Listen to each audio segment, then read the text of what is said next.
दीपावली खुशियों का त्यौहार, रोशनी का त्यौहार।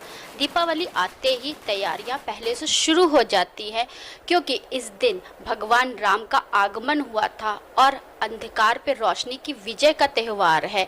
ऐसे ही हंगामा टाइम्स भी इस दीपावली पे कुछ खास कर रहा है, खास शख्सियतों से बातचीत करके। आज हमारी खास बातचीत में एक चर्चित समाज सेविका है, डिम्पल दत्ता, जो एक अच्छी समाज सेविका है, चर्चित समाज सेविका है, जिन्होंने हर क्षेत्र में अपना एक मुकाम हासिल किया है, चाहे वो एंकरिंग का क्षेत्र हो, कोरियोग्राफरी का क्षेत्र हो, चाहे सांस्कृतिक गतिविधियों का हो। आज हमारी खास बातचीत में डिम्पल दत्ता जी हैं। इस दीपावली पे वो क्या खास कर रही हैं और किस तरीके से सेलिब्रेट कर रही हैं, आइए चलते हैं इस खास बातचीत की कड़ी में, उनसे बातों का सिलसिला शुरू करते हैं। डिम्पल जी, आपका बहुत बहुत स्वागत है हंगामा टाइम्स न्यूज़ चैनल में। बहुत बहुत शुक्रिया हंगामा टाइम्स में मुझे अपने व्यूज़ रखने के लिए। इस बार दीपावली में मेरी कोशिश हमेशा ये रहेगी कि अपने सांस्कृतिक और सामाजिक गतिविधियों द्वारा समाज में एक साथ मिलजुल के खुशी के साथ, उल्लास के साथ सफल एक अनुष्ठान करने का। तो इसके लिए मैंने काफ़ी जगह पे अपने अनुष्ठान करने का कार्यक्रम सोच के रखा है। जिन लोगों को हम जानते नहीं हैं, उनके साथ बिताया हुआ पल, अनुभव हमारे लिए बहुत सार्थक होता है। तो उन्हीं के बीच जाके खुशियाँ मनाते हुए हम दीपावली ज़रूर मनाएंगे। दीपावली के लिए 2-3 पंक्तियाँ आप सबके लिए। ज्ञान का दीपक हो, हौसलों का तेल हो, प्यार का मेल हो, एकता की झालर हो, माँ देवी माँ की सामने आरती हो और माँ भारती के साथ हम मिल के उनकी आराधना करें। जय माँ भारती। मैम, जैसे आप कई क्षेत्रों में गतिविधियों में भाग लेती रहती और कार्य करती रहती, तो ऐसी कौन कौन सी संस्थाएं हैं जिनमें आप आगे से आगे बढ़ करके उनके साथ कंधे से कंधा मिला के कार्य करती हैं? देखिए, कार्य करने के लिए बहुत ज़रूरी है कि हम अलग विभिन्न क्षेत्रों में जुड़े रहें। उनके द्वारा मिलजुल के हम बहुत सार्थक प्रयास कर सकते हैं। मैं डिम्पल दत्ता विश्व प्रवासी संघ की महामंत्री और सांस्कृतिक प्रकोष्ठ होने के साथ ही रविंद्रपल्ली महिला समिति की सेक्रेटरी भी हूँ।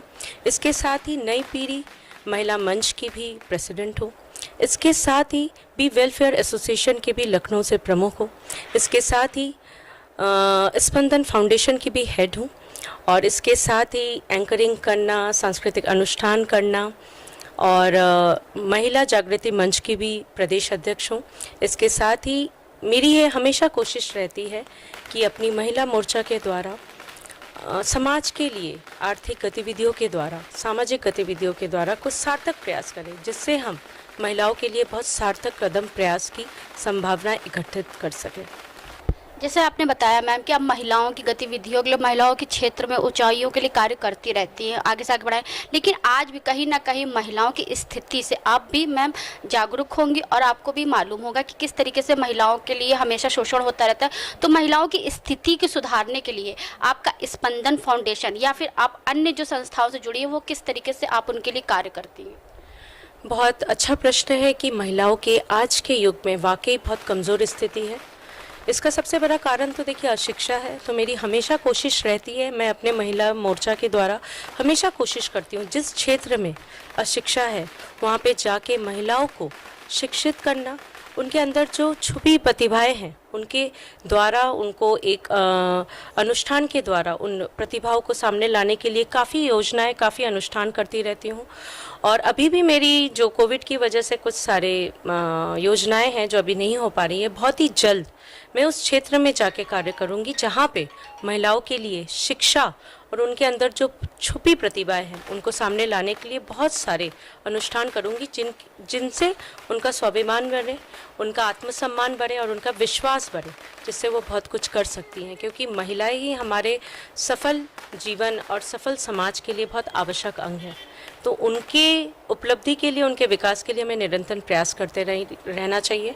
और एक आर्थिक और सामाजिक गतिविधियों के द्वारा हम चाहते हैं कि हम समाज के लिए बहुत कुछ, जो समाज में पिछड़ी हुई जातियां हैं, जिनकी महिलाएं बहुत डर के, सहम के रहती है और जबकि उनके अंदर बहुत प्रतिभाएं हैं, तो कोशिश मेरी यही है।